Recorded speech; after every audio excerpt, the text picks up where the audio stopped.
Happy Combine Week. Let's do a mock draft. This is KC Sports Network, proudly presented by Emprise Bank. Welcome into a live edition of the KC Laboratory presented by Emprise Bank, member FDIC, our partners in Possible here at KC Sports Network. Thank you all so much listening, supporting KCSN, everything going on. I am here with my two beautiful, handsome pals. First, find them on Twitter at Matty_KCSN. Matthew Lane, hi. Hello. How are you doing, Kent? I'm doing marvelous. I'm so excited to be here with you fine gentlemen today, and I can't wait to do what we're about to do. So I appreciate it. I really do appreciate it. Yes, there was a question here before the show started. We do like to start on time. We like to be punctual over here at the KC Laboratory. We like to keep it nice and tight. We like to be on time. We don't go off script ever. And Craig is the one that is here to steer this ship for us. I just really love that we added only weird games so that we weren't the delinquent ramblers anymore. Like, I think that's really why we added them. It's not because, they're a wonderful podcast and you should go listen to them, but it's more because it makes us look like we're slightly more professional, not professional to be clear, but slightly more professional than we actually are. yeah, we start early today. By 40 seconds. We're 40 on whole seconds.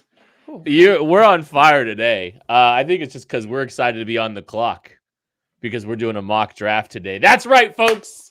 What we have planned for you today, since it's Combine Week and since the draft is kind of starting to get into full swing. By the way, you should pre-order the KCSN draft guide. There's a link in the description of the show. If you click on that link, you can get 3 months to KCSN Substack and pre-order the KCSN draft guide for $13.99. So click in the link in the description of this show. Gonna be a lot of fun. Can't wait. But anyways, yeah, we're gonna do a full round one mock. It means all the teams, all 32 picks. There's 32 picks in the first round this year as opposed to last year. And then we will continue on and do every single pick that the Chiefs have in this mock, It's just a fun exercise for all this. So wait, we're not doing every single pick from every single round? As much as you'd probably like to do it and probably already have the background on every person we could potentially pick already. No. What are we doing here? Maddie would love nothing more than to waste your time, that amount of time, Kent. He's like, what are we doing here? We're doing a tight 45 minutes. Oh, man. Yeah. We'll see what happens. But we are going to go ahead and do this mock. We actually have a few trades involved as well, so that will be kind of fun. I think what we'll do is maybe just I'll announce all the picks and then we'll just kind of go on a rotation on kind of analyzing the pick. Can I be Goodell here? Sure. Okay. Yeah, I think that makes sense. I think that's a fitting role for you. Fine. Okay. Let's get it started. The Chicago Bears are on the clock with the first pick. That's what we had to do, right? We boo Goodell every time that he's announcing a pick. That was pretty good. That was good. That was great. That was pretty good. Got him. With the first pick, the 2024 NFL Draft. Yeah, Josh Still's just booing us. The Chicago Bears select quarterback Caleb Williams out of USC. Craig? Yeah, this is one. There's a lot of discussion about Justin Fields right now and whether the Bears should keep him, whether they should go with some other prospect. Right now, we have the Bears basically moving on from Justin Fields and taking a lot of people's best quarterback in the draft, Caleb Williams. If you listen to the draft show with these two fine gentlemen last week, you're going to see, you're going to hear about him a little bit more. I am kind of on the fence. Like it's 6 of one, half dozen of the other between Caleb and Drake for me personally. So I get it. Like the arm talent's phenomenal. What he does out of structure is terrific. You got to rein him in a little bit more. And hopefully the Chicago Bears, if you're taking him here, you've got a good plan to try and build the offense around him, rein some of these, tendencies that he really showed in a bad way this past year. But man, that ceiling is so freaking high that you can't, you have to take a guy like this. This is a worthy swing, because if it's a miss, I still don't think that he's going to be like an awful quarterback by any means. I think you've got a guy that can start for your franchise for the entirety of the rookie deal. But if he's a miss, I don't think you're going to see anybody go back and look at Caleb Williams and you're going to say, oh, they picked the wrong guy. The talent's just too good. Everything is just too good with him. I don't blame the Bears for going this direction if they do, like we did in this mock. All right. The Washington Commanders sprinted to get their pick on the board after Caleb Williams was selected. The Washington Commanders at pick 2 select Drake May, quarterback out of North Carolina, Matthew. Yeah, we heard our hip getting up there so fast to make this pick, because if you listen to the KCSN draft show that started up this last week, if you heard that episode, for us, for Kent and myself, Drake May is our top quarterback right now. He's the guy that I think we would probably take over Caleb Williams in most situations. So the fact that he's still available here at 2, we feel very confident here as the head of the Commanders. I think there's a little bit safer floor. I think there's a little bit more to work with if you were going to have a timing-based, in structure offense, especially if you want to start to build through this defense here a little bit. So I think Drake May has almost as high of a ceiling as any quarterback in this class, a little bit safer floor. Then you get into the whole fact that, he's 6'5", 230 pounds, can throw the ball 80 yards and hit the cross beam. He's the most efficient runner coming out on third downs. Yeah, that includes Caleb Williams, Jaden Daniels, anybody. Drake May's been the most efficient and the most impactful third down scrambler or runner at the quarterback spot. So he kind of checks all the boxes for me. I'd be really surprised if Drake May is not a solid quarterback at bare minimum at the next level. So we're pretty happy. We're pretty stoked that we got him here at number 2. All right. With the 3rd pick, the New England Patriots have selected quarterback Jaden Daniels out of LSU. I'm going to take off the Goodell hat and put the Maddie Lane hat on. This pick stinks. No, I'm not as enchanted by Jaden Daniels as I think other people are. I still like him a lot, and I think he's worthy of a first-round pick. I think there's more questions about him as a player that I have personally than I think, some other people do. Look, he's an electric player. He's got incredible movement skills. His legs are an undeniable asset. Really good arm talent, wants to throw the ball down the field. I have questions about what happens when the vertical passing game is taken away from him, which teams will be able to figure out. How does he handle that? And some of the questions about his ability to layer passes, some stuff in the middle of the field. Some of those things are going to give me concern, but I think he's a worthy swing for a team that's looking to make an impact at the quarterback position. So give me Jaden Daniels, Patriots, 3rd pick in the draft. Pick number 4. The Arizona Cardinals have selected and sprinted to the podium again. Marvin Harrison Jr., the wide receiver out of Ohio State, the first non-quarterback selected, likely is going to be going to the Arizona Cardinals in this draft when it happens in real time. And Marvin Harrison Jr. seems like that guy. This is about the most no-brainer move, barring somebody taking him before the Cardinals here. They're going to need a guy. Marquise Brown is a free agent this year. They need a true number 1 receiver. And there's been very few guys that have come out of the draft that have been as true of a number 1 wide receiver as Marvin Harrison Jr. is. There's all these reports now. He's not going to work out at the combine. He's not going to work out at his pro day. It doesn't matter. It really doesn't matter. This is going to be a guy that's not going to do any sort of exercises before the draft, and he's going to get taken top 5 easy. Probably number 4 is his floor here with the Arizona Cardinals. He's that good of a wide receiver. He does everything at an elite level and has basically since he walked into Ohio State. He's just consistently performed. There are very few holes that you can poke in this guy's game. So, yeah, why go test? Why ruin an opportunity here for you to go top 4? He's definitely going to the Cardinals if he's available here. A lot of indications are that the Los Angeles Chargers are looking to move out of their pick at pick number 5. And we have the scenario, or one of the scenarios that could present themselves with that. There's been a trade, folks. The Minnesota Vikings have traded up with the Los Angeles Chargers to select quarterback J.J. McCarthy out of Michigan. Matthew Lane, your reaction? Okay, two things. One, I need you to do trades with more drama in your voice. That was too flat. Two, are we done sprinting to the podium? Are we done sprinting to the podium now? Are we just like happy to be here? Okay. So the Vikings tried really hard to trade up for Anthony Richardson last year, and they could not get it done. That was, one of the rumors that was floating around. It's not been confirmed, but it seems like the Vikings were heavily interested in some quarterbacks last year and couldn't get up in position to take it. Now Kirk Cousins, a free agent, coming off of a significant injury. They need to solve the quarterback issue. I think they might be pretty happy with JJ McCarthy. They might like him. I mean, he's the fourth quarterback off the board here, but I wouldn't be surprised if they would maybe have him closer to the top three, maybe not even, number 4, because I think JJ McCarthy's going to fit a lot of what they try to do in that offense. I think you can run a lot of the same stuff that you did with Kirk Cousins with JJ McCarthy. They spent a lot of time under center. Ton of experience under center. They like to do a lot of boot action stuff, get their quarterback on the move. McCarthy, very good throwing on the move, very good throwing over the middle of the field. I think this makes a lot of sense from a fit perspective for the Vikings. So I actually really, really like this move for Kevin O'Connell, them going up to get their guy, a guy that's it sounds silly, but he's a proven winner. The guy knows how to win if everything around him is going okay. He's not going to cost you games. I think that'll be big for them. So we're excited to get a move up here if I am the GM of the Vikings to go get JJ McCarthy and bring him in to toss the rock around to Justin Jefferson. I think we should all get used to JJ McCarthy being drafted in the top 10. I think it's going to happen.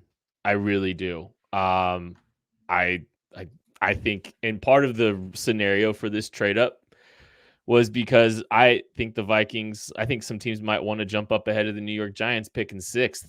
I'm not sure they won't be in on a quarterback, if I'm being honest with you. There's a scenario where I think the Chargers will probably stay put and put it like a tackle. I think that's not probably, but like that's a likely scenario. It's because look at Jim Harbaugh, the way he builds a team. Like you look at the Chargers offensive line, I bet they want to add talent to the trenches. So like they might stay put to take a tackle, but the price for a quarterback, especially to Kent's point, getting ahead of the Giants, getting ahead of the Falcons or the Raiders or these other teams that might want to trade up. If JJ McCarthy's that next on the list, and like I think there's a significant gap between him and a Bo Nix or whoever's next, this is where you go get him. This is a spot that you can go up and get him. So I don't know. I think people aren't ready for JJ McCarthy to kind of be like set almost in stone in the top 10, but we're getting close. All right. So at pick 6, I have the New York Giants, or we have the New York Giants. The NFL has the New York Giants taking wide receiver Malik Nabers, the LSU wide receiver. And look, he's a tremendous talent. I am very much enamored with him. I understand why some people want to put him in the same stratosphere as Marvin Harrison Jr. I think he's got an exceptional athletic profile. I think he's got really loose hips, and I think he's got the athletic ability to really develop into an elite route runner, and an elite route runner that can pressure you vertically. Really great ball split. There's not a ton of holes in his game, except for he's just got to develop. He's got further development that he can continue to have. So I like this pick a lot for them. They give Daniel Jones 0 excuses at this point. Like there are no excuses for Daniel Jones if he's got Malik Nabers sitting here. That is the 6th pick in this draft. With the 7th pick, the Tennessee Titans do the most Tennessee Titans thing imaginable, and they take offensive tackle Joe Alt out of Notre Dame. Craig? Just an exceptional offensive tackle. Absolutely outrageous. Gets great genes from his father, former Chief. But this is a guy that is pro ready and is going to play forever in the NFL. I know we say that about offensive tackles a lot, and when they come into the NFL, Joe Alt personifies this.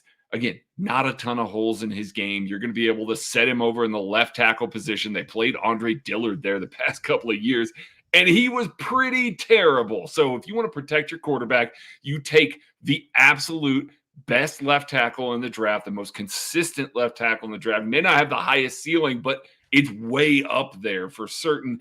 Joe Alt's a slam dunk pick for the Tennessee Titans. This is one of those guys that I think the Los Angeles Chargers would consider really seriously consider, just because he's that good of a player. But in this scenario, they trade out. The Tennessee Titans have to be ecstatic. They've got their franchise left tackle. They're already extending a second contract offer to this man when they draft him.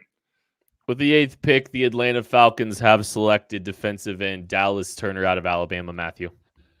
Yeah, the Falcons would have loved for a quarterback to still be on the board that they felt strongly about, but we were hoping to catch a quarterback in free agency, so we are going to turn to the other side of the ball and get the best defender, at the very least, the best pass rusher in this draft class, in Dallas Turner, an absolute freak of an athlete. I think he's going to turn a lot of heads here coming up at the combine later this week, and people are going to start to understand why he's atop a lot of edge rusher rankings.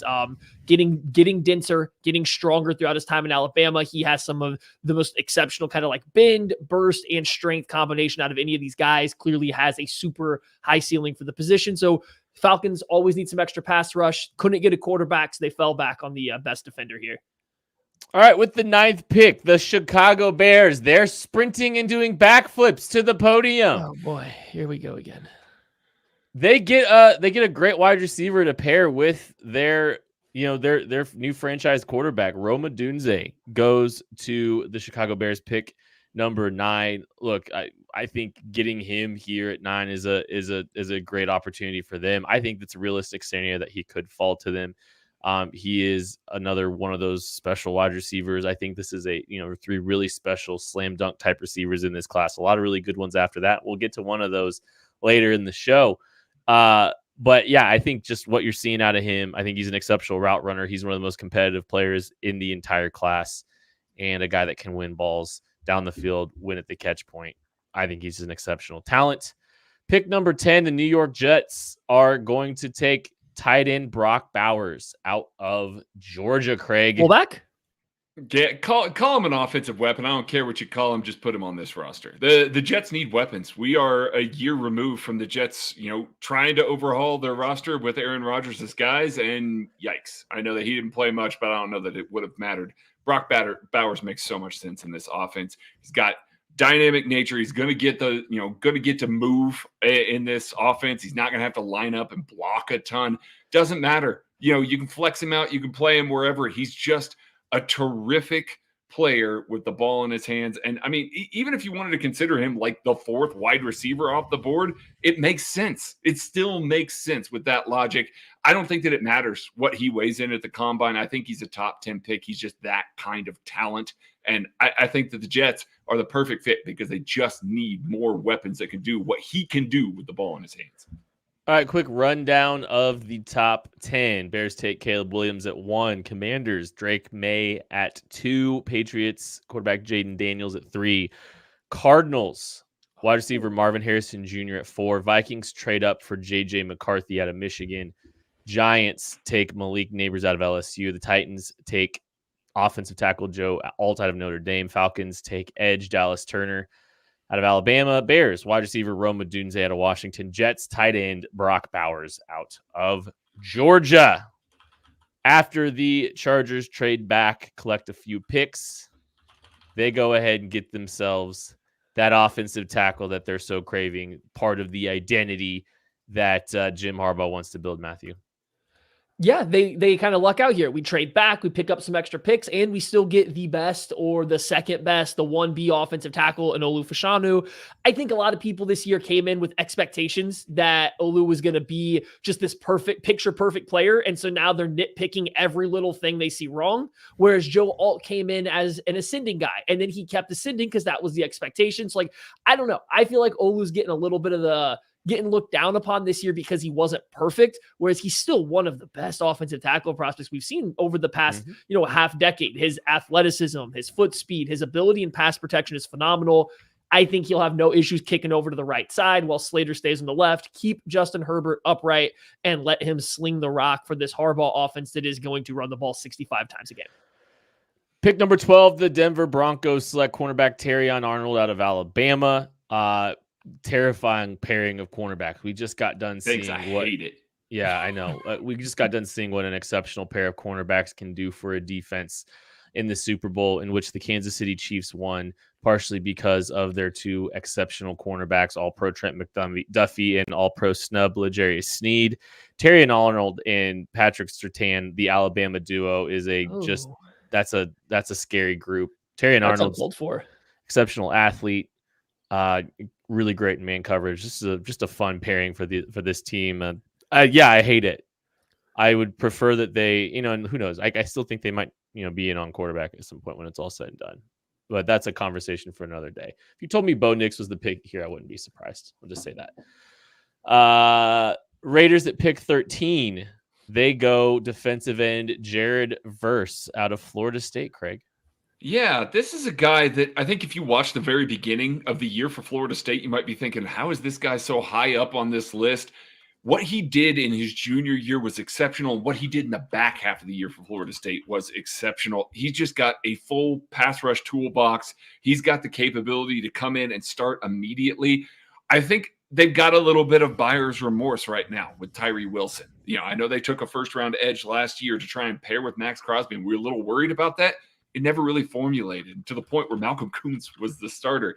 Jared Verse makes way too much sense for this defense. They need another dude because Max Crosby is getting, he's getting double teamed all game long, every single game. The focus is there. They need another guy that can win. I think that not only could Jared Verse win, he can win early, like week 1, week 2 of his career. He can come in and make an impact. I think he's that kind of player. And I think he fits really well with what Antonio Pierce wants to do and the kind of mentality that he brings to the table. So I really like this fit for the Raiders. All right, the New Orleans Saints at pick 14. They're going to go take an offensive tackle out of Oregon State, Matthew. Yeah, I'm not sure what happened in our war room here. I think we fell asleep and it auto-picked for us. We got Ramczyk under contract for a long time because we pushed our void years out to like 2053. We just drafted Trevor Penning, and no, he's not any good, but he's our left tackle under contract. Fuaga's a good player, good physical player that plays right tackle. Don't love that transition to left for him. So, we're going to figure out what to do. We'll figure out how to make this work. Maybe we'll shift one of these guys into guard. Good, talented player. Love his tenacity. Love his run blocking. Think there's some work to do in pass pro. And I'm not sure if he's going to go to left. So we're going to get some caffeine in us. So we're ready for round 2 over here because we don't want to auto pick again. Oh, I think it's totally fine to continue to invest in the offensive line. Come on, move on. Like, seriously, Trevor Penning might stink. And if not, you have to move him inside, or you have to shuffle some things around here. But continue to invest the offensive line, and Fuaga can move inside too. Some people want to move Fuaga inside anyway. I don't think it's a completely insane pick. I don't know what you're talking about. Indianapolis Colts. Thanks for defending the Saints pick for me, Ken. I will. I'm gonna get spicy over here. I just want to pick the left tackle. That's all. I get it, but look. I think Fuaga is a fine pick for this. He's a good player. He's a very good player. Indianapolis Colts are going to take another good player. It's Cooper DeJean out of Iowa. Another exceptional cornerback, really good athlete. Obviously, I don't think we're going to get to see him at the combine this week.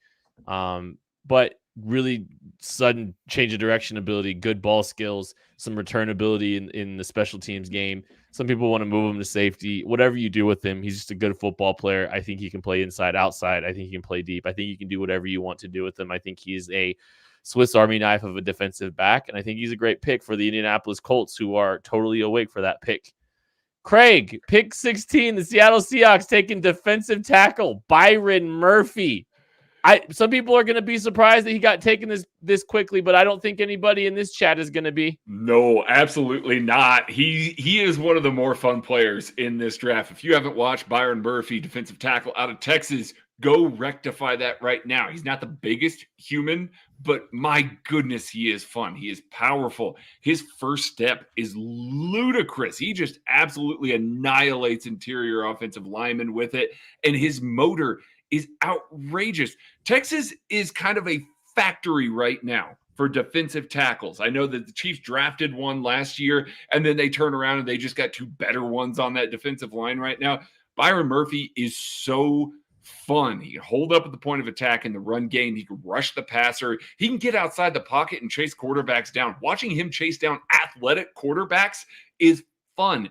Reminds me a lot, not the same type of player, but a lot of watching a Dontari Poe when he was in college with a higher motor. He's just that fun of a player. So I think he's going high because, again, we've talked about this before. Dudes that size that move the way that they do, defensive tackles, go high in the draft. It's been proven time and time again. I think Byron Murphy's just another one in a long list of those guys in recent history. Pick 17, cornerback Quinyon Mitchell is the pick. This is the first non-Power 5 program player to get picked in this draft, and it's the cornerback out of Toledo, Maddie. And we as the Jags are sprinting up to the podium this time to get Quinyon Mitchell. I think very good, very highly thought of cornerback here. Has had a great like lead up going into the draft. Did great at the Senior Bowl. Good size, amazing ball production. Was always one of the best players on the field. Despite playing in the MAC. He's an exceptional football player with the great cover skills. I think we're coming up on the combine. He might get below 4.4. His size, the Jags are going to come out there and pair him with Tyson Campbell. Like we talk about the Denver Broncos having a dirty cornerback draft after this. The Jags are getting corners going too with Campbell and Quinyon Mitchell across from him. So I think this is a really good move for a team that had a good defense last year, but this could really elevate them to the next level while that offense rounds into shape behind Trevor Lawrence's arm. All right.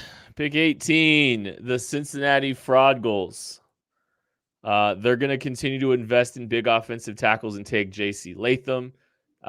Look, they've already been willing to invest in one bigger guy. I think J.C. Latham, another big tackle, heavier feet, but I still think, he's a problem in the run game. He's got the length. He's got the size that can really help push people up the arc.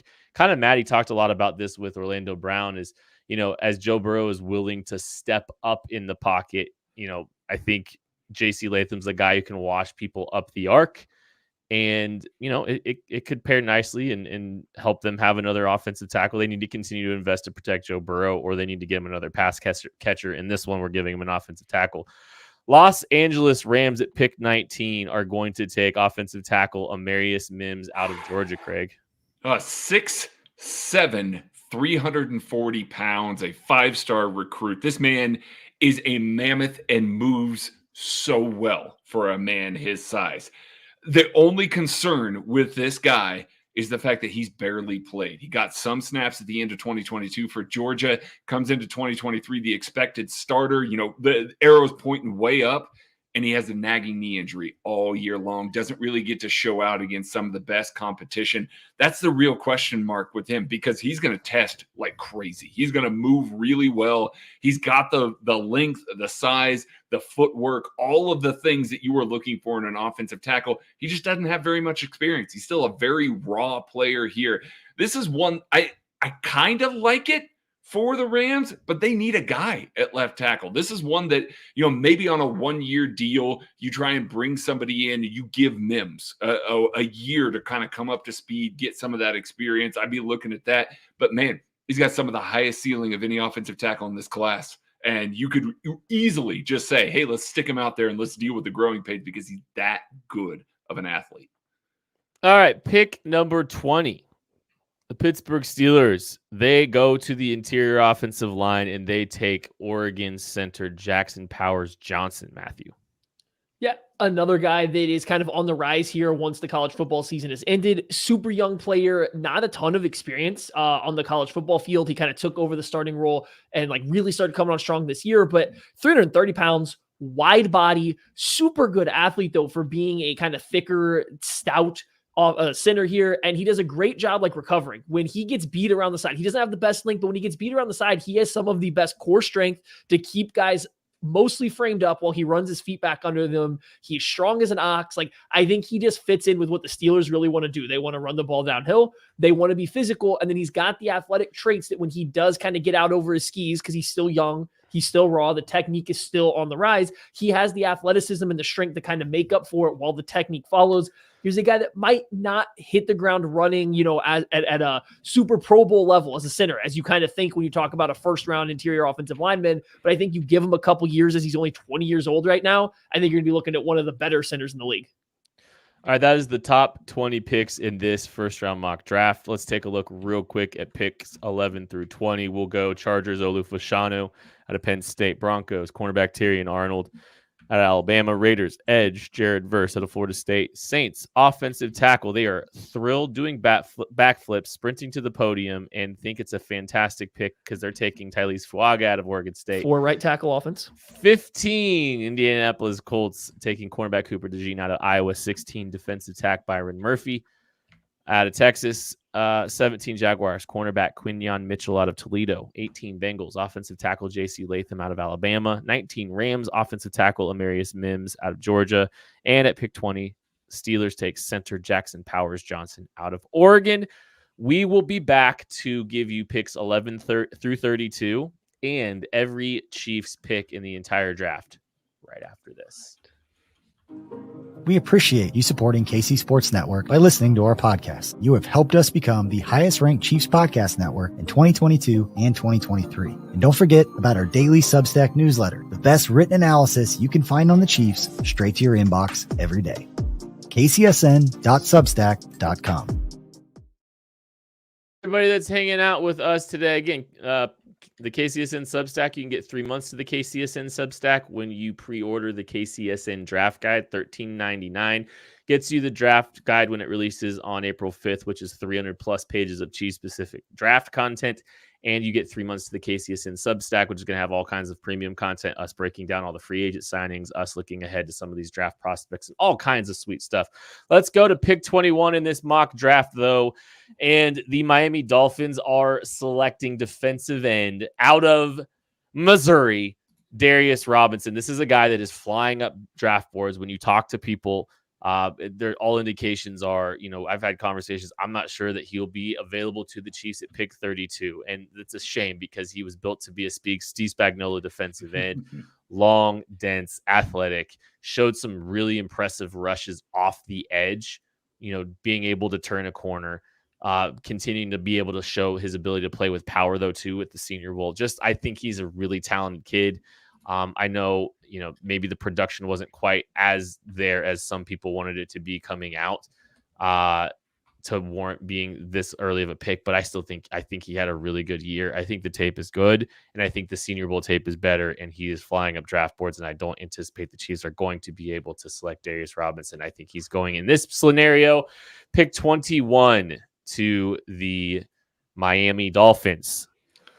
I'm going to try to dramatize this a little bit more. There's been a trade. There's been a trade.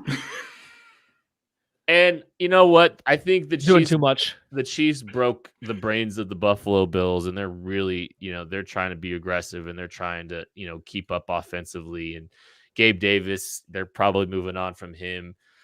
So what do they do with Brian Thomas Jr. falling to pick 22? They're trading with the Philadelphia Eagles, who love themselves some trading back, and Josh Allen is getting paired with Brian Thomas Jr., Craig.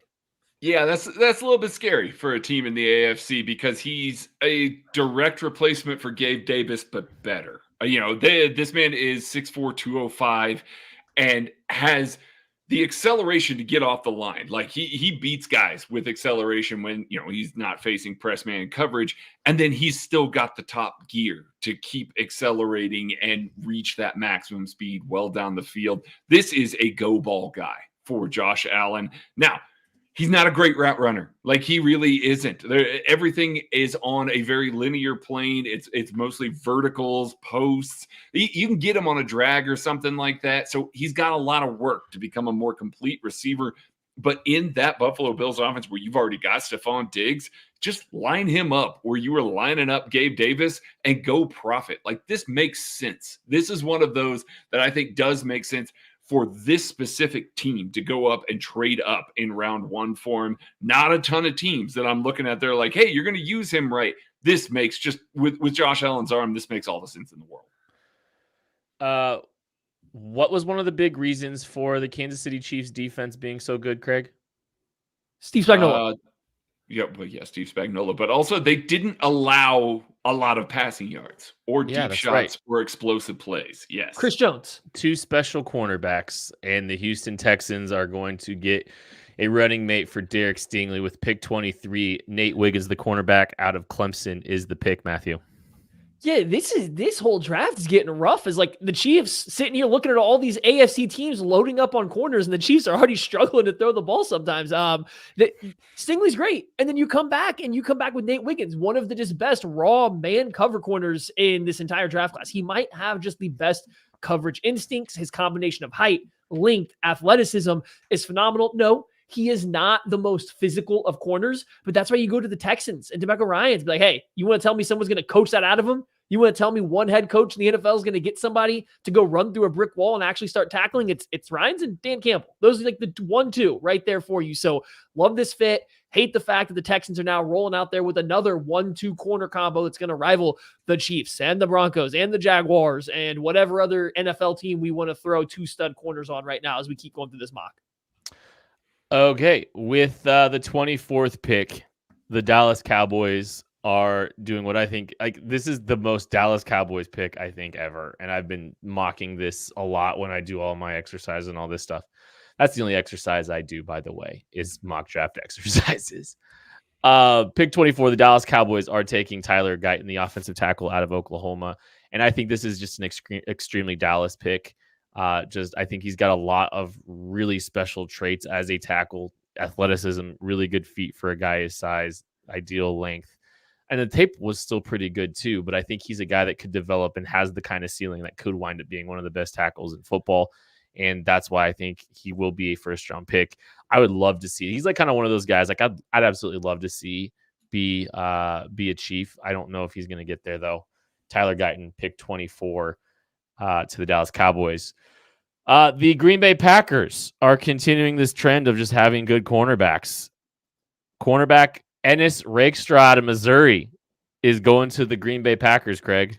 Yeah, a guy that you can add to that room and make it a very, very strong room. They already have Jair Alexander. They've got Eric Stokes, but Rakestraw's got a little bit of inside-out versatility, so you could start him where Keyshawn Nixon was playing and still profit there. He's a guy that I think has climbed everybody's mock draft board slowly throughout, since the collegiate football season ended, but he's always been here. Like, I think that, people undervalued him, maybe because of where he was, maybe because he wasn't such a high profile player. He's a really good, fluid football player with good length, good passion for the game, wants to play physical, wants to get up there and, really get in people's faces, and a good feel for the game. He runs the receivers' routes for him.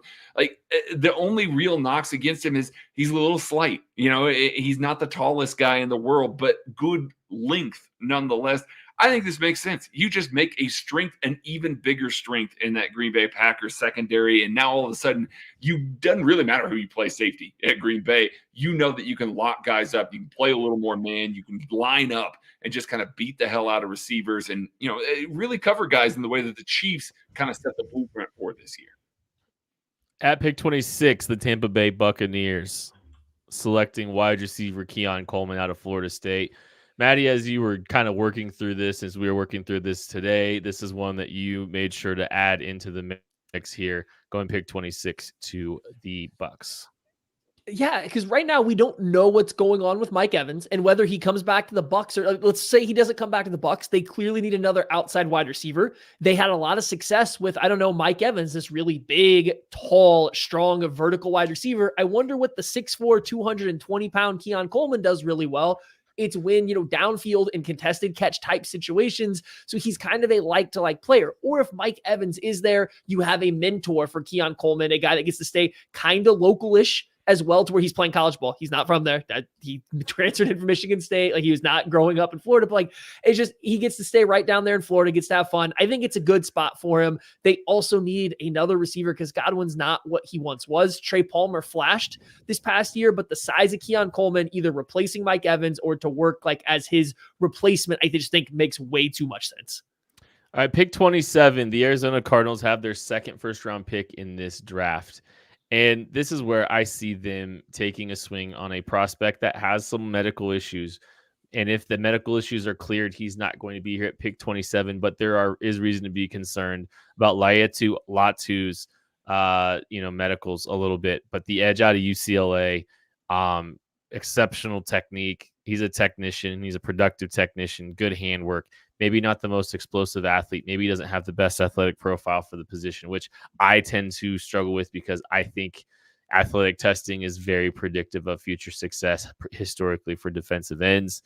But at pick 27, I think this is a worthy swing to get a really talented player that may be kind of what he is, but what he is a really quality rotational defensive end at best.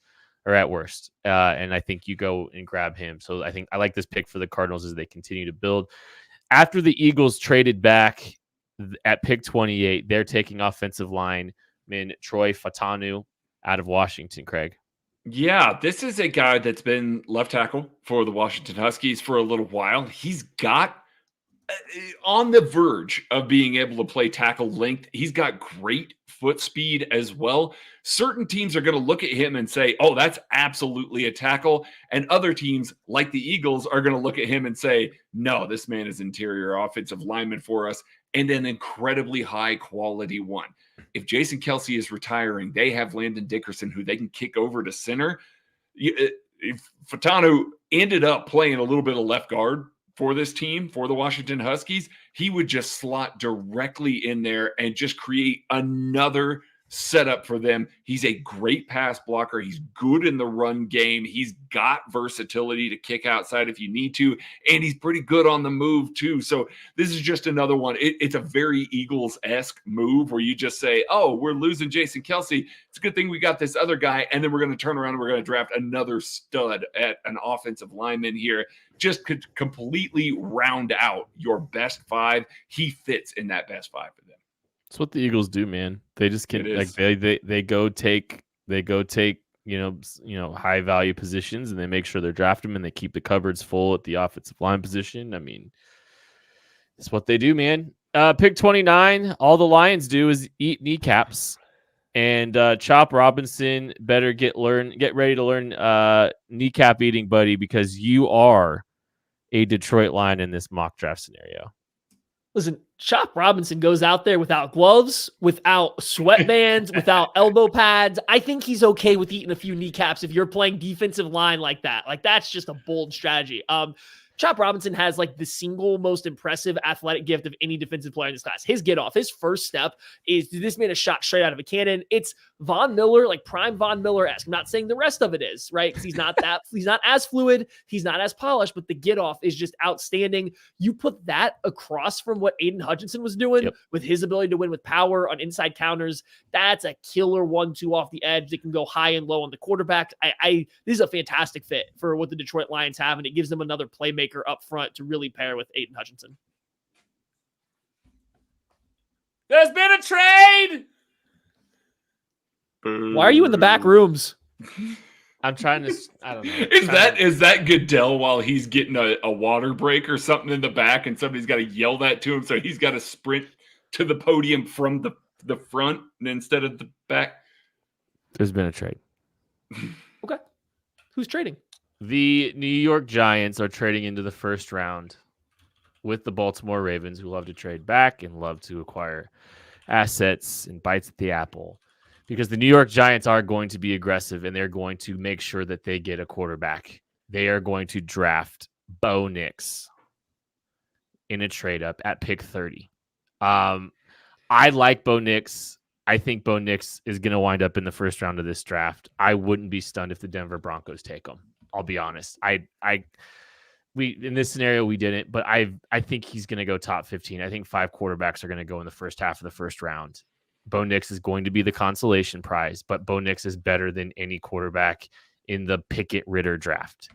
I think he's worth a team taking a swing on, him being the quarterback that they build a really good team around on a rookie deal. Hello, NFC. And an NFC team is doing this here. Daniel Jones, you are on the clock. You have no excuse because you have Malik Neighbors. I think Bo Nix is a quality swing for the New York Giants. So we are going with him there at pick 30. Pick 31, the San Francisco 49ers taking offensive line Graham Barton out of Duke, Craig. Yeah, just a really solid interior offensive lineman for the 49ers. We talked a little bit in the lead up to the Super Bowl that offensive line wasn't as good as it used to be. This is a nice fit for them. He's a guy that played some left tackle for Duke for a long time. There's some serious Peter Skoronski vibes there, where he's just a very technical, very good football player that just doesn't have the arm length. And the NFL is going to look at that and say, hey, you need to kick inside the guard. And so it's not going to be, quote unquote, as valuable as a guy that can play offensive tackle, but he's still an excellent football player, maybe one that flies a little bit under the radar. He might be the first interior offensive lineman off the board when it's all said and done, depending on how, like Fatanu gets classified here, the West Virginia center, or, the Oregon center as we took in today's mock here. But there's a couple of guys that could go in front of it, but he is well within, that conversation as being the first interior offensive lineman off the table. They need help for the 49ers. They got to keep Brock Purdy upright. They can't get wrecked by Chris Jones again, in a playoff game here. So they got to turn around and try and fix their interior offensive line. Ladies and gentlemen, thank you for your patience. And exactly at 45 minutes, the Chiefs are on the clock. If only the first round of the NFL draft went this fast. Oh, yeah, that'd be great. If only it could have gone faster in pod form. But here we are. A tight 45 minutes is just... Yeah, so we've done 45. Should we just call it good? People got 31 picks in this draft. Do we just call it here? I mean, that's a pretty good 31. That's pretty good. Man, it's nice to have your Super Bowl champions being last in this. You all have to suffer through 45 minutes of everybody else's picks. There was just a draft with only 31 first-round picks. I feel like we made it here. All right, let's shut up. Let's get to this pick, okay? Are we moms at Christmas trying to just delay things just a little bit longer? Usually our goal when you're here. Pick with the 32nd pick. In the 2024 NFL mock draft, the Kansas City Chiefs are selecting wide receiver Xavier Worthy out of Texas. This is a guy. Franklin stands are angry right now. Probably. And 7-Eleven stands are crushing 7-Up and throwing it at the windows. Listen, there are a lot of interesting prospects that the Chiefs could take at 32, specifically at the wide receiver position, that I'd be happy with. I continue to love this one for the Kansas City Chiefs. Xavier Worthy, the wide receiver out of Texas. I think there is a lot of what you can do the McColl things with him, but he is more than McColl Hardman. He can run the jets. He can run the screens. He can, you can give him the ball in manufactured touches, but he's got an ability downfield. He's got some route running chops that Matthew Lame is enamored with beyond just the traditional McColl stuff, right, Matthew? Yeah, no, I think Xavier Worthy is a guy that he should have been higher up during I think this entire draft process for everybody than where he's gotten to. I think it's the same thing that we were talking about, not to the same level, but with Olu Fashanu earlier, he's been good since he's been a freshman. He's the only wide receiver coming out in this class that had over 900 receiving yards as a freshman. He's been good for years. It's just you're kind of tired of him being good. He didn't take the next step. You were kind of wondering why, and I think that gave people pause. But then you go watch. This man is open routinely, intermediate and downfield, and Quinn Ewers is just not good. I think that's about the short of that one. Quinn Ewers is underthrowing balls when Xavier Worthy has guys beat by 5 yards on vertical routes. Frequently, he's breaking off comebacks, intermediate comebacks, out routes, and the ball's just late or not coming there because of Quinn Ewers or the offensive system they run. So you really I think some people are a little hesitant Xavier Worthy because they see the smaller frame, they see that he's fast, and they see that he's had some drop issues. And I get it. I understand you hurt there from McColl Hardman, let's say. That's a comp that gets thrown around a lot. Yeah. Xavier Worthy, one, is significantly more fluid as a mover. Yes. And two, he's a real wide receiver. This man runs fantastic routes. He doesn't run a lot of short routes. That hasn't been his usage. He's an intermediate and deep guy, but he runs fantastic routes. He understands how to release off the line of scrimmage. He knows he's 175 pounds. He's not trying to stack DBs with his hands. He's going to dip around them, bend back around them, and stack them. He understands leverage. He understands space, and he's an exceptional route runner. And then his tracking ability is great. I understand there's concentration drops, and they're annoying, but he tracks the football really good over his shoulder or across the field. And then he shows really good ball skills going to attack it. So his drops, I just think, are something you have to really study and figure out why they happened. They seem to be a concentration issue, which is something that's a lot more fixable than not knowing how to put your hands to catch a football or how to track it when you look over your shoulder. Shout out maybe some wide receivers on the Chiefs team this past year. Yeah, the tracking is what always got me with him. Yeah, his hands are good. I'm not going to try and pretend like his hands are good. He's got a lot of bad concentration drops, but the tracking is exceptional. And we haven't seen a guy that has tracked the ball well downfield for this Kansas City Chiefs offense since Tyreek Hill left. And oh yeah, this guy's got elite level acceleration and speed. And I love that, Maddie, you talked about his route running ability, because I think that people kind of couple this, oh, he's a great downfield ball tracker. He's got speed and he's got acceleration. So he's just going to operate on the vertical plane like a Brian Thomas Jr., like we talked about earlier. Brian Thomas Jr. is going before him because of his size. Xavier Worthy's not going to be a big guy. You're going to have to protect him. You're going to have to play him as a Z receiver and try and keep guys' hands off of him and get him into space. Andy Reid knows exactly how to utilize a guy like this, and we've seen an offense operate with a guy like this. I get it. Like, I totally understand it. I was probably the guy that was highest during the season on Xavier Worthy of most of us when we were watching him, just because I saw how well he fit in the Kansas City Chiefs offense. He's got that vertical ability. He can run the entire route tree. This is not just, hey, you're going to do a couple of things. He's dangerous at every single level. He's not just going to be an over-the-top kind of guy. You fix the hands.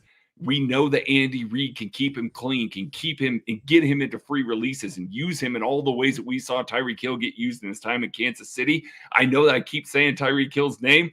He just has some shades of that, just skinnier. He's not built like Tyreek Hill, but I see a lot of the ways that Tyreek Hill was used, and I see Xavier Worthy in the Chiefs offense utilizing a lot of those ways as well.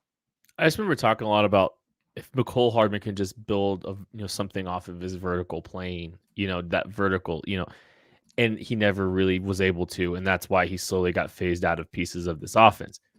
Xavier Worthy's already got some of that.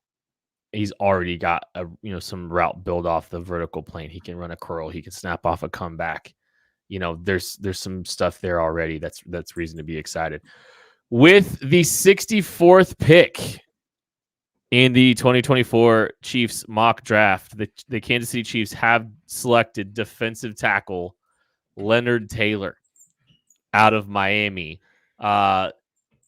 An East West Shrine Bowl guy, and some really intriguing tape and a really intriguing developmental player at pick 64 here, Matthew.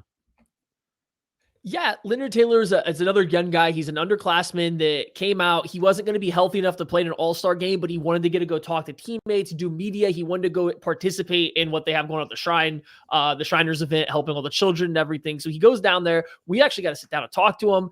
Really good guy to talk to. It's really difficult when you look at him because he coming into this past college season, he had all these high hopes. People thought he was going to take this next massive step on what was a good sophomore year. And he still had the flashes, but Miami also made him add extra weight and play a little bit more of a nose tackle role for them this past season. And that's not where he excels the most. He was capable of doing it. He's very strong at the point of attack. He can hold up well. He can take on double teams, but he's at his best when he's allowed to penetrate, be a little bit more of an upfield player. And he just couldn't do that for Miami this past season. So I think that did hurt his draft stock a little bit. And hey, the Chiefs luck out here because he falls into the second round. So now they get a 5-star caliber interior defensive lineman that has elite traits, fantastic length, strength, burst. I mean, some of the stuff he does when he takes over a play, he takes over a play. Craig talked about it in the first round. Byron Murphy, I think Byron Murphy's competing to be one of the top defensive players in this entire draft class.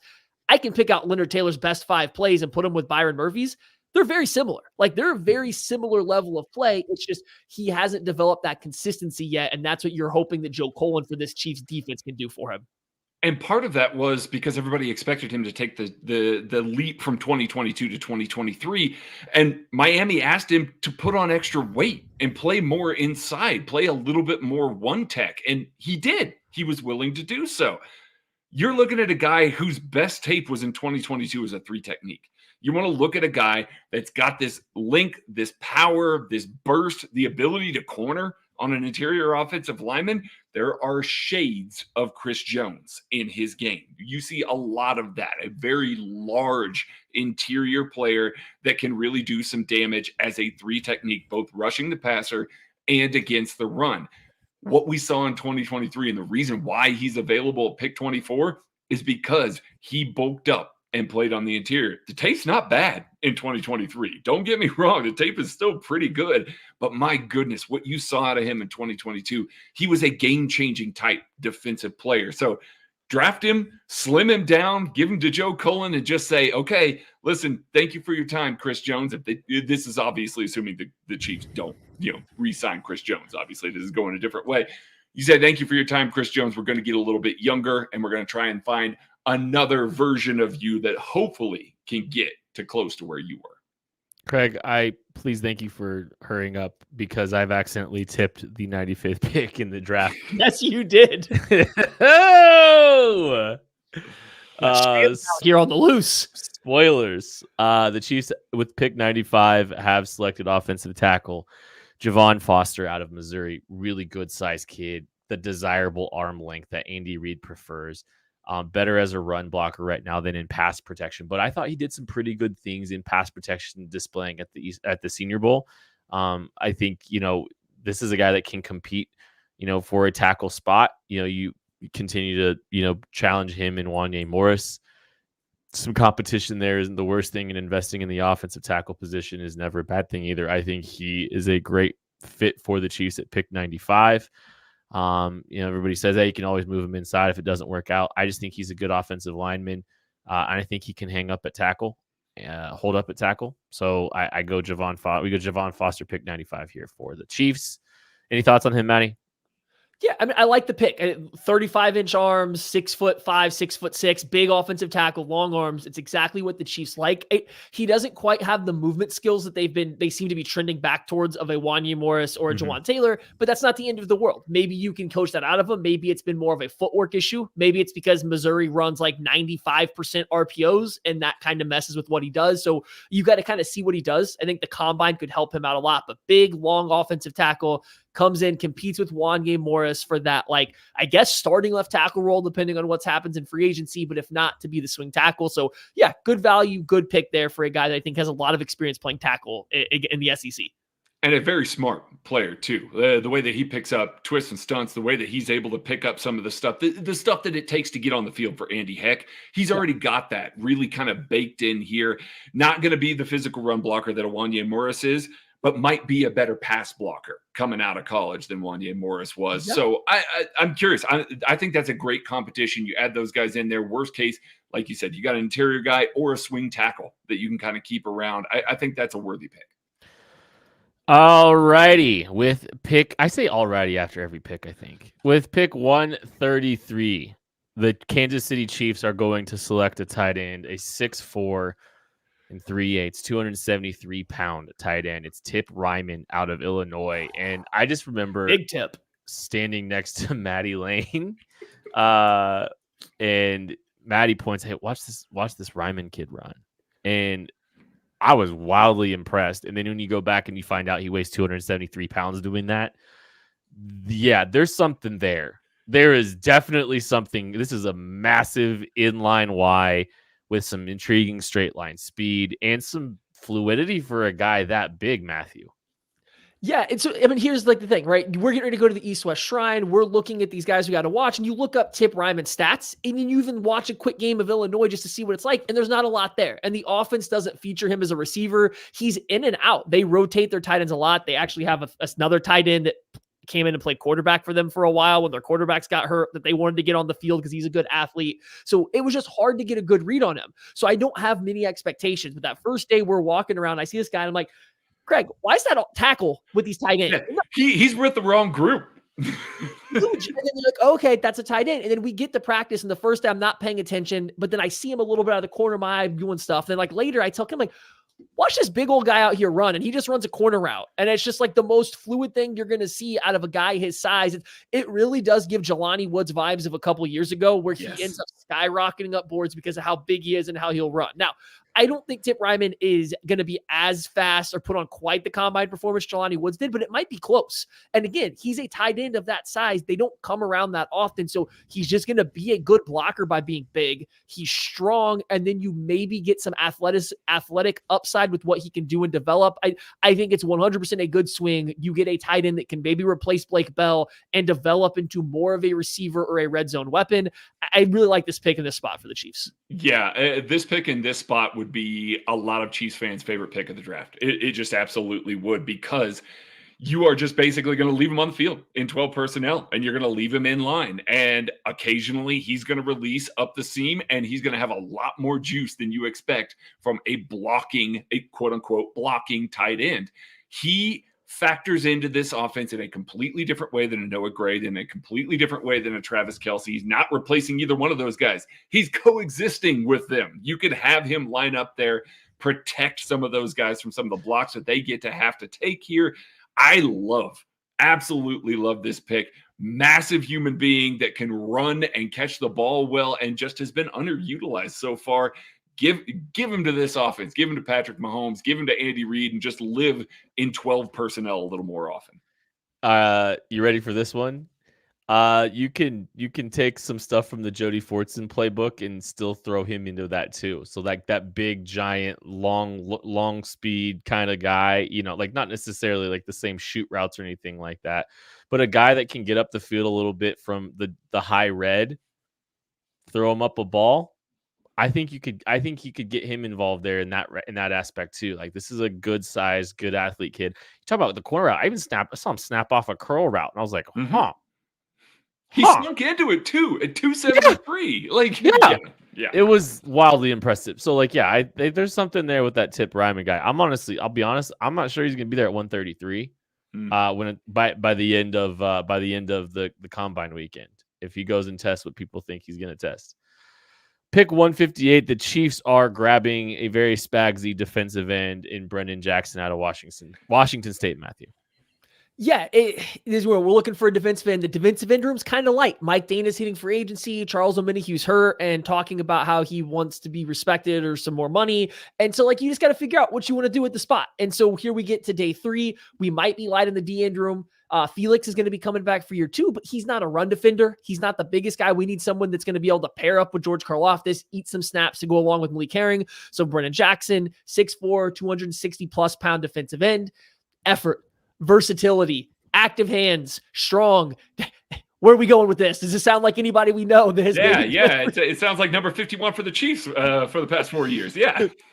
And so he needs some development, right? He flashes some athleticism. He's actually got a pretty decent inside spin move, and then like a stick move where he nods outside and then jumps back inside. Like his best 2 rushes are probably more inside counters because he doesn't really have the speed to turn the edge, but he has the power, effort. He will slowly grind his way there. Again, I feel like I'm describing Mike Dana coming out of college or throughout his career with the Chiefs. So I just like this pick for a Steve Spagnuolo type guy to come in and help eat some snaps, especially versus the run at the end. Perfect fit for this room. I think we all expect Malik Herring back. George Karlaftis has obviously gotten even better against the run, coming out of school. But your other 2, major defensive ends that you're looking at to really factor into this team are Felix and BJ Thompson. And neither one of those guys are like big physical run defenders. You want them out there on pass downs. You want to use that juice to get up the arc and turn the corner. You need another guy that can kind of cycle in, play a few more run downs, grow into his body, grow and learn to use that power in the pass game. I like this pick a lot. This just seems like a really smart pick to add to the room, and a guy that's not going to be like, okay, well, cool. We took a day 3 edge and we're just going to put him on the shelf for the rest of the year. Like, I think Brendan Jackson plays for this team. I think he's got the IQ, get on the field early for Joe Cullen and for Steve Spagnuolo and play a lot of early downs for this team. They need a couple guys like that. So, I really like this pick. All right. One more pick left. That was all right, not already. With the 172nd pick in the 2024 fake NFL draft, the Kansas City Chiefs have selected wide receiver Marcus Rosemy-Jacksaint out of Georgia. Interesting athletic profile, some special teams value, Matthew. Yeah, we went back to the wide receiver well. This time we go with the guy that's a little bit bigger, a little over 6'1.5", just over 200 pounds. Very dense body, kind of explosive with the first step. Not going to wow you with speed. Wasn't overly productive at Georgia, but he kind of came on his last couple years. He's a guy that's still very much a developmental wide receiver, but you really bring him in because he's a good blocker, high-quality blocker. He will do any of the dirty work you ask him to do over the middle of the field, and he's a quality special teamer. I can't help but see him and be like, that's kind of Cornell Powell-esque. And the Chiefs continue to keep Cornell Powell around, right? So they like him enough to keep him around. He hasn't been on the active roster for long periods of time, I know, but here you just get a younger potential version of a Cornell Powell guy that can come out. Hopefully he can elevate himself to being a 4-core special teamer. Maybe he develops into a wide receiver that can be your wide receiver 5 or 6 with some size and athletic traits that you find enticing. Yeah, he's an X. Like, he is an X, and that's what he played for Georgia. That's what you're hoping, that you can get a little bit of juice out of him in the red zone. He's got strength, he's got hands, but he's never going to be a sudden guy. He's never going to be a guy that's going to be especially fluid. You're largely drafting him for his special teams. Now, I agree with all of that. The thing that I disagree with about this pick is that it's not a corner. I mean, we are in day 3. This is Brett Veach's life. Is day 3 corners that turn into starters for the no. I think it's a good pick just as a special teamer. You know, we talk about keeping guys in this wide receiver room a lot because of playing teams and what they can contribute in that facet of it. If you are looking to try and go out and sign a free agent, if you are looking to try and draft a day 1 wide receiver, you need a couple of guys that can play some teams. And, he's got a little bit of red zone ability. So it doesn't hurt to have that once you get inside, the 10-yard line there. You can throw him a couple of gimme balls and have him go up and you wanted an X? You got an X. There you go. Yeah. Get over it, Craig. I wanted a corner. That's what I wanted.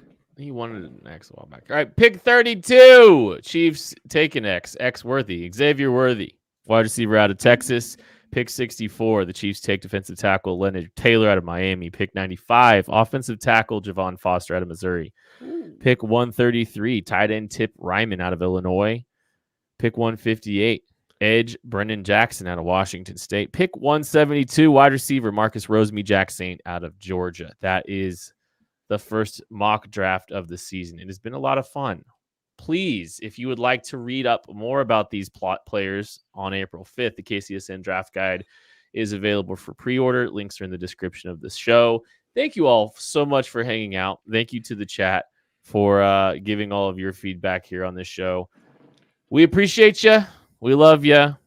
We'll catch you later. Sad.